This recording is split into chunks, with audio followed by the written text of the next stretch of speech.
Vụ rò rỉ tài liệu mật của Mỹ tiếp tục làm dậy sóng cộng đồng quốc tế với những thông tin đáng chú ý về cuộc chiến ở Ukraine.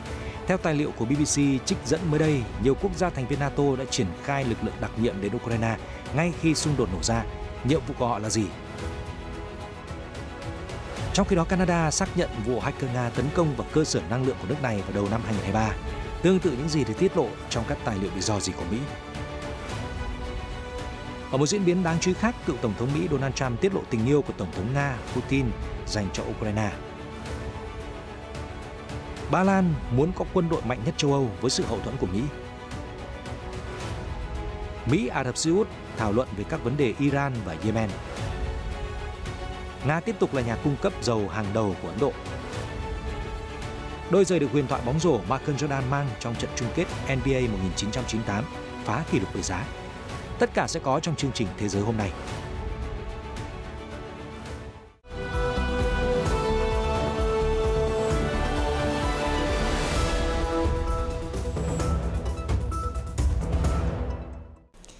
Chào mừng quý vị đến với chương trình Thế giới hôm nay. Thưa quý vị, tài liệu mật bị rò rỉ của Mỹ tiếp tục làm lộ ra những thông tin đáng chú ý về xung đột Nga-Ukraine. Theo BBC, những tài liệu này đã chứng minh sự hiện diện quân sự của NATO ở Ukraine. Đây là một trong những chủ đề được thảo luận trong cộng đồng quốc tế hơn một năm qua. Tài liệu mật bị rò rỉ của Mỹ đã chỉ ra rằng Vương quốc Anh là một trong những quốc gia có lực lượng đặc nhiệm đang hoạt động ở Ukraine với 50 thành viên. Tiếp theo là các quốc gia NATO khác như Latvia, 17 đặc vụ, Pháp, 15 thành viên, Mỹ, 14 thành viên và Hà Lan là 1. Tài liệu không tiết lộ những lực lượng này đang đóng quân ở đâu và nhiệm vụ của họ là gì. Theo BBC, Nga có thể đã biết đến sự hiện diện của các lực lượng phương Tây ở Ukraine, khi nước này thời gian qua đã liên tục khẳng định rằng họ không chỉ đang đối đầu với Ukraine mà còn cả NATO, khối quân sự lớn nhất thế giới do Mỹ dẫn đầu. Moscow từng cảnh báo bất kỳ khí tài hay cố vấn chuyên gia nước ngoài nào ở Ukraine đều có thể trở thành mục tiêu hợp pháp của quân đội Nga. Washington và London chưa bao giờ xác nhận sự hiện diện của các lực lượng đặc biệt ở Ukraine, nhưng nhiều phương tiện truyền thông đã đưa tin về vấn đề này trong hơn một năm qua. Một số nguồn tin nói rằng phương Tây đã triển khai các đặc nhiệm để hỗ trợ Kiev ngay sau khi xung đột nổ ra.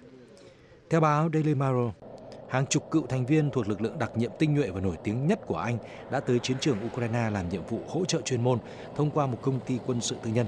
Họ đã huấn luyện binh sĩ Ukraine sử dụng tên lửa chống tăng do Anh sản xuất.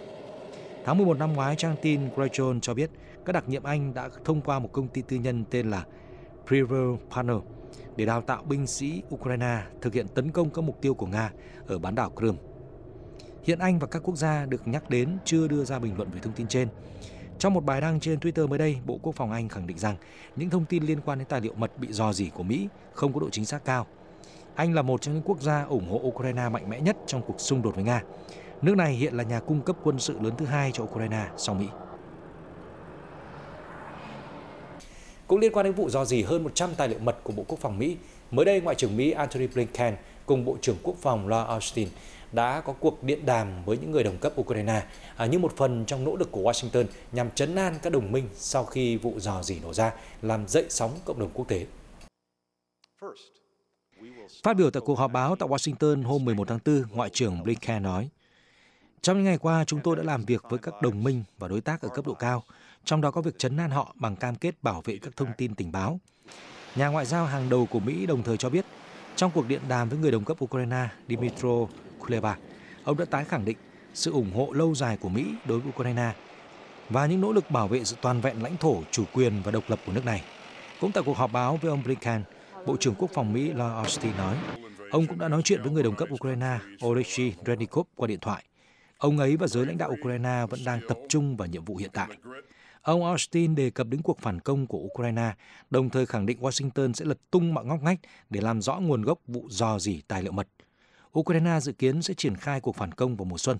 Đây cũng là đợt tấn công quân sự lớn của Ukraine trong năm 2023.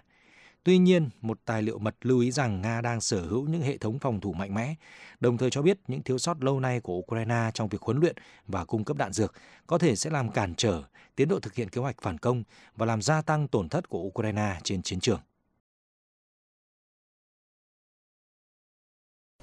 Hôm 11 tháng 4, Thủ tướng Canada Justin Trudeau đã xác nhận rằng các cơ sở năng lượng của nước này đã bị tin tặc Nga tấn công vào hồi đầu năm 2023. Ông Trudeau thừa nhận Sự việc này đã được tiết lộ trong tài liệu quân sự bị rò rỉ của Mỹ vừa qua. Ông Trudeau nói rằng, theo báo cáo về các vụ tấn công mạng chống lại cơ sở năng lượng của Canada, tôi xin xác nhận là không có thiệt hại nào xảy ra.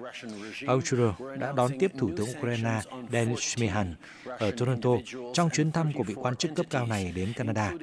Ông Trudeau đã thông báo cung cấp thêm các gói hỗ trợ quân sự và nhân đạo cho Ukraine. Trong buổi họp báo chung, Thủ tướng Canada cũng cho biết hệ thống website của chính phủ đã bị sập trong vài giờ sau các cuộc tấn công mạng vào sáng 11 tháng 4. Ông Trudeau nói rằng, không có gì lạ khi tin tặc Nga nhắm mục tiêu vào các quốc gia mà họ cho là ủng hộ hoặc đón tiếp các phái đoàn Ukraine. Vụ việc xảy ra vào thời điểm này cũng không có gì ngạc nhiên. Hành động của Nga đánh sập trang web của chính phủ Canada cũng không làm lung lay sự ủng hộ của chúng tôi dành cho người dân Ukraine. Hồi tháng 2, Cơ quan An ninh Truyền thông Canada CSE đã đưa ra cảnh báo về số lượng các cuộc tấn công mạng. Tuy nhiên, CSE không cung cấp chi tiết thông tin về các vụ tấn công. Theo thông tin từ CNN, cho đến nay, Canada đã hỗ trợ Ukraine hơn 1,5 tỷ đô la để giúp nước này khôi phục lại cơ sở hạ tầng năng lượng. Canada cũng đã ký một hợp đồng cung cấp nhiên liệu hạt nhân uranium cho Ukraine nhằm hỗ trợ cho các nhà máy điện hạt nhân đến năm 2035. Trong bài phát biểu tại Đại học Rice cũng vào ngày 11 tháng 4, Giám đốc Cơ quan Tình báo Trung ương Mỹ CIA, ông Binburn nhận định Tổng thống Nga Vladimir Putin không muốn nghiêm túc đàm phán chấm dứt xung đột với Ukraine vào lúc này. Ông đồng thời cho rằng chính những tiến bộ của Ukraine trên chiến trường sẽ định hình triển vọng ngoại giao trong tương lai. Ông Burn nhấn mạnh tầm quan trọng của các kế hoạch phản công mà Ukraine đặt ra. Chúng sẽ giúp Ukraine có lợi thế trong vài tháng tới. Nói với ông Putin, Giám đốc CIA cho rằng thay vì lùi một bước, ông ấy đã phải lùi gấp đôi. Ông ấy đang có niềm tin là sẽ đè bẹp được Ukraine vào phương Tây. Ông Burn cũng đề cập đến việc Ukraine nỗ lực phòng thủ ở vùng Donbass. Tài liệu rò rỉ vừa qua cho rằng các lực lượng Nga đang bế tắc ở Donbass và điều này sẽ cản trở mục tiêu kiểm soát vùng Donbass trong năm 2023 của Moscow. Người đứng đầu ICA cho rằng Tổng thống Ukraine và người dân nước này thực sự muốn chiến đấu với Nga. Do đó, ông Putin đã phạm sai lầm nghiêm trọng khi đánh giá thấp điều này trước khi đưa quân vào Ukraine. Vừa qua, hãng thông tấn RIA Novosti của Nga cho biết là thông qua những cuộc đối thoại với nhà lãnh đạo Nga Vladimir Putin, cựu Tổng thống Mỹ Donald Trump đã nhận thấy rằng ông Putin có một tình yêu dành cho Ukraine. RIA Novosti dẫn lời ông Trump nói trên Fox News rằng, tôi thấy ông Putin yêu Ukraine và xem đó là một phần của nước Nga. Cuộc chiến sẽ không xảy ra nếu tôi là Tổng thống Mỹ.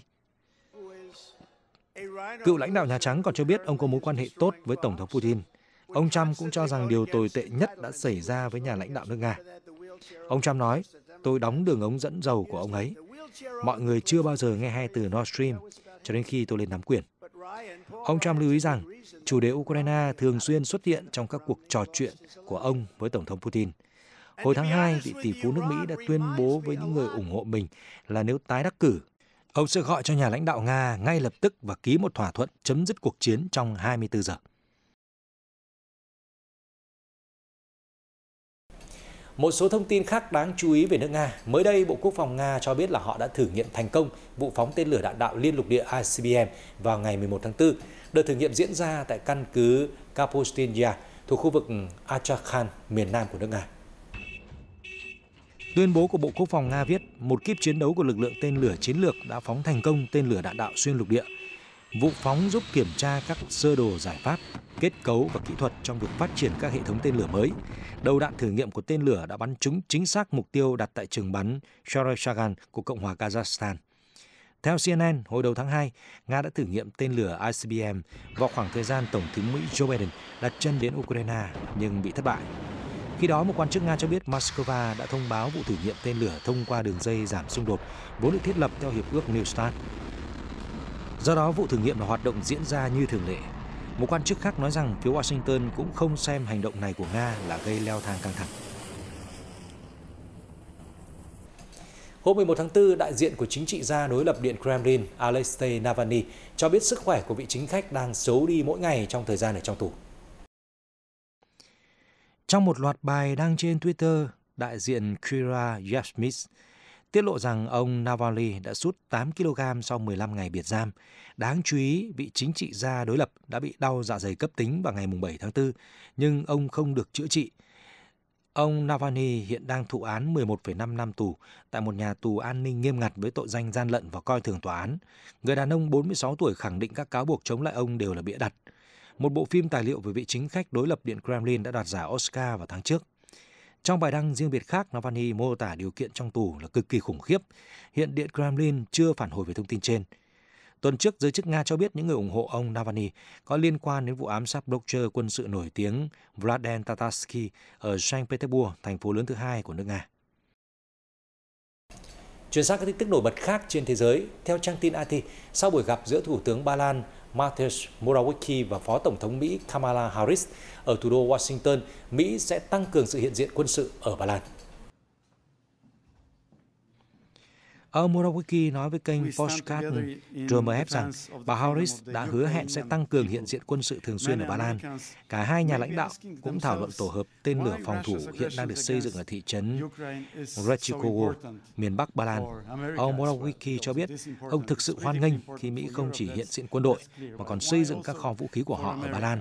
Vị Thủ tướng khẳng định Ba Lan muốn trở thành nền móng cho an ninh của châu Âu và điều này đang đi đúng hướng khi chính phủ quyết định tăng ngân sách quốc phòng lên 4% GDP. Bà Harris đã cam kết chắc chắn là sẽ gửi thêm binh sĩ và thành lập căn cứ quân sự ở Ba Lan. Ông Morawiecki tuyên bố Ba Lan sẽ xây dựng quân đội mạnh nhất châu Âu. Đó là lý do tại sao chính quyền Warsaw muốn hợp tác với quốc gia có nền công nghiệp quốc phòng tiên tiến nhất thế giới. Mới đây, Cố vấn Hội đồng An ninh Quốc gia Mỹ Jake Sullivan đã cùng thảo luận với Thái tử Ả Rập Xê Út Mohammed bin Salman về vấn đề Iran và các bước tiếp theo để chấm dứt xung đột ở Yemen. Cuộc điện đàm giữa Mỹ và Ả Rập Xê Út diễn ra sau khi Bắc Kinh là trung gian cho thỏa thuận nối lại quan hệ ngoại giao giữa Iran và Ả Rập Xê Út. Gần đây, phía Iran đã thông báo hai nước sẽ mở lại các đại sứ quán và lãnh sự quán của nhau. Thông báo của Nhà Trắng viết, ông Sullivan và Thái tử Salman đã nói về các biện pháp có thể làm giảm leo thang ở khu vực Trung Đông, đồng thời lưu ý đến những vấn đề có thể xảy ra từ Iran hoặc một bên nào khác. Ông Sullivan đã tái khẳng định là Tổng thống Joe Biden cam kết sẽ không để Iran nắm giữ vũ khí hạt nhân. Năm 2016, Riyadh cắt đứt quan hệ ngoại giao với Tehran để đáp trả lại các cuộc tấn công vào phái bộ ngoại giao của Ả Rập Xê Út ở Iran. Thời điểm đó, Iran đã có hành động như vậy sau khi Vương quốc Ả Rập hành quyết một giáo sĩ của nhánh Shiite của Hồi giáo. Gần đây, phái đoàn của Ả Rập Xê Út cũng đã gặp các quan chức của lực lượng Hồi giáo Houthi của Yemen tại thủ đô của Oman. Hai bên đã tìm kiếm thỏa thuận ngừng bắn dưới sự hỗ trợ trung gian của Oman. Tổng thống Pháp Emmanuel Macron hôm 11 tháng 4 đã đến thủ đô Amsterdam của Hà Lan, bắt đầu chuyến công du cấp nhà nước tới nước này kéo dài 2 ngày. Nhà lãnh đạo Pháp đã có cuộc gặp với Chủ tịch Hạ viện Hà Lan Vera Beckham và Chủ tịch Thượng viện Jan Prugin. Vào buổi tối, ông và vợ đệ nhất phu nhân Pháp Brigitte Jones dự tiệc chiêu đãi cấp nhà nước do Quốc vương Hà Lan Willem Alexander và Hoàng hậu Maxima tổ chức. Chuyến thăm của ông Macron là chuyến công du đầu tiên của một tổng thống Pháp tới Hà Lan trong 23 năm. Vài ngày qua, nhà lãnh đạo Pháp đang vấp phải làn sóng trái chiều sau khi ông bình luận rằng châu Âu không nên theo chân Mỹ trong vấn đề Đài Loan. Nhiều chính trị gia ở cả hai bờ Đại Tây Dương đã chỉ trích quan điểm của Tổng thống Pháp vì cho rằng ông quá dễ dãi với Trung Quốc trong bối cảnh nước này tiến hành các cuộc tập trận quân sự xung quanh đảo Đài Loan. Thưa quý vị, Bloomberg mới đây đưa tin Nga tiếp tục là nhà cung cấp hàng đầu của Ấn Độ với mức xuất khẩu cao kỷ lục là 1,64 triệu thùng mỗi ngày vào tháng 3. Hãng tin trích dẫn số liệu của công ty theo dõi thị trường năng lượng thế giới Votoesha cho biết con số trên tăng nhẹ so với 1,62 triệu thùng một ngày được ghi nhận vào tháng 2. Điều này giúp Nga trở thành nhà cung cấp dầu lớn nhất của Ấn Độ trong 6 tháng liên tiếp.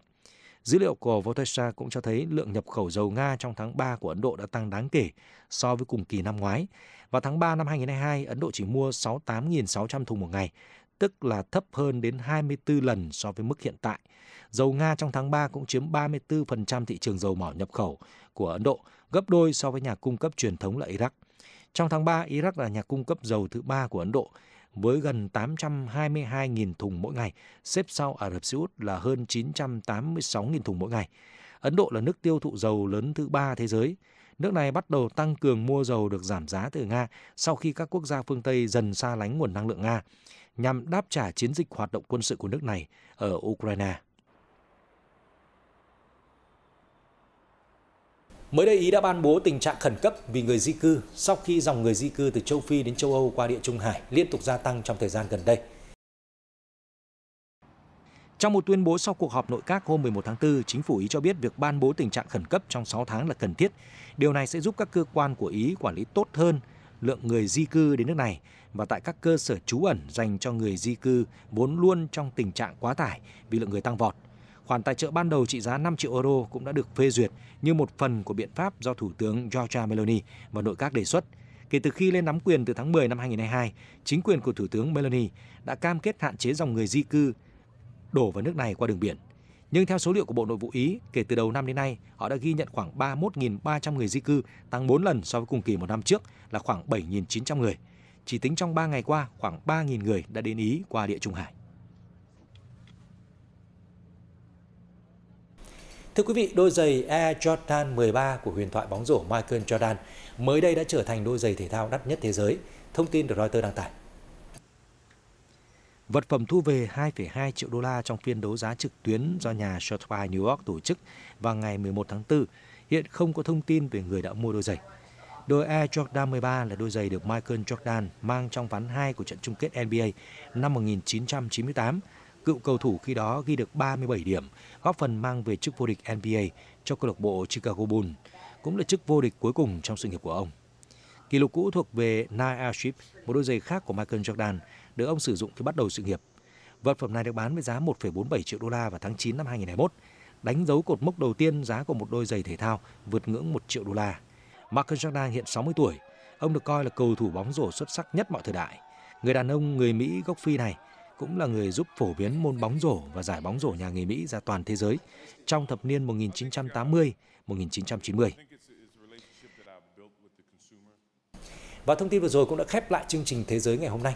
Cảm ơn sự quan tâm theo dõi của quý vị. Xin kính chào và hẹn gặp lại trong những chương trình tiếp theo.